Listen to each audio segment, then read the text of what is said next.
చేయాలన్నారు తూర్పుగోదావరి జిల్లా కలెక్టర్ అరుణ్ కుమార్. నిత్యావసర వస్తువులన్నీ నగదు రహిత లావాదేవీలతో జరపాలని ఆయన సూచించారు.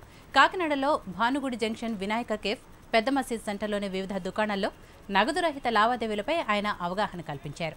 రేషన్, కిరాణా, మెడికల్, రైతు బజార్లలో సైతం ఇదే తరహాలో లావాదేవీలు జరగాలన్నారు.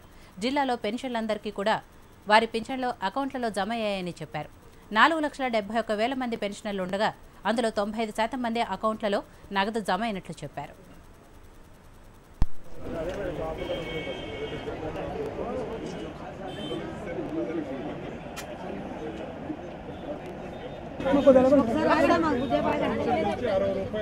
బ్యాంకులకు వెళ్ళి డబ్బు డ్రా చేసుకోవడం, ఆ ఇబ్బందులు పడడం చూసి ఈరోజు వాళ్ళకి ఏవైతే ఏటీఎం కార్డ్స్ ఉన్నాయో ఏటీఎం కార్డ్స్ ద్వారా నేరుగా వాళ్ళకి కావాల్సిన సరుకులు, మందులు కానీ లేకపోతే నిత్యావసర వస్తువులు కానీ వాళ్ళు కొనుక్కునేటట్టుగా వాళ్ళకి అవగాహన కల్పించాలని నేరుగా వాళ్ళని షాప్స్కి తీసుకొచ్చాము.